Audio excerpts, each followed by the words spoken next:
I have to be honest. I think body cameras in the long run will help the police far better than they'll help the community. They'll substantiate, their actions. They'll refute, in many cases, false claims of brutality and assaults and some of the things that are the allegations that are made against cops.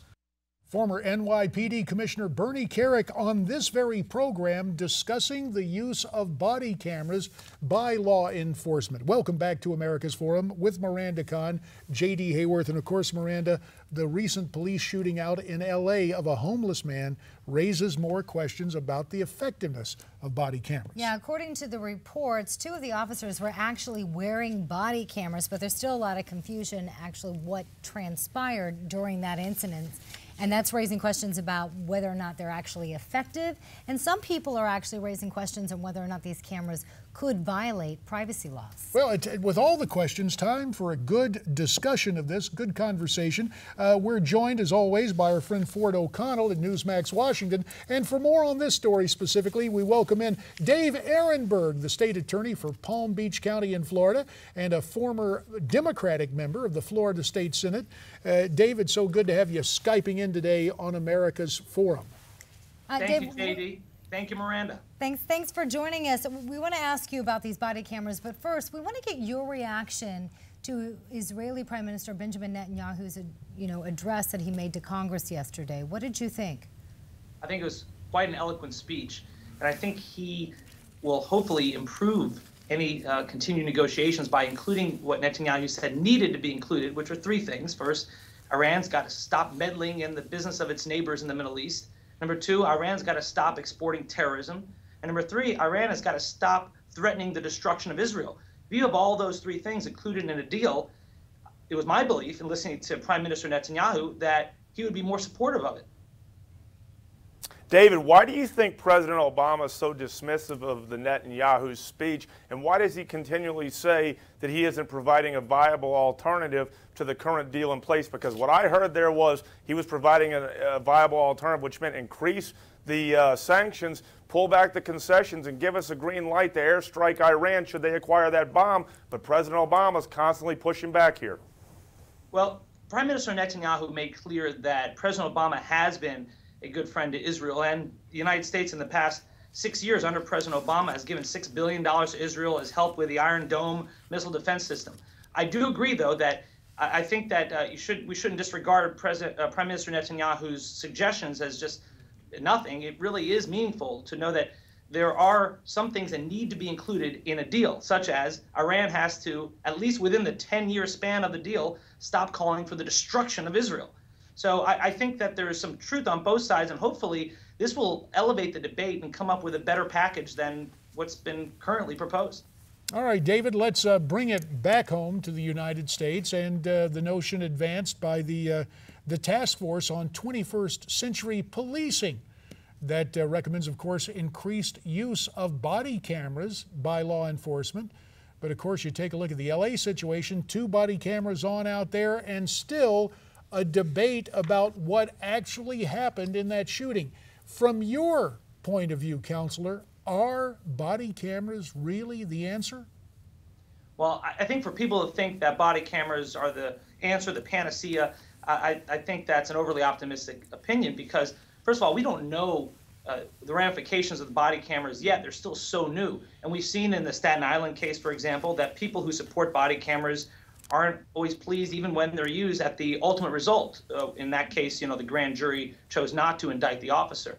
So I don't think they're the end all. I do think they have some promising attributes. And I was talking to a law enforcement officer just a few minutes ago, and he was telling me that if a body camera is used, it can actually help law enforcement write their probable cause affidavits, because instead of relying solely on memory, they can actually review the information, review the video on their own cell phone, the way technology is now. And so there are some pluses, but we're still wrestling with this new technology here in Florida, where we have a sunshine law that makes everything public.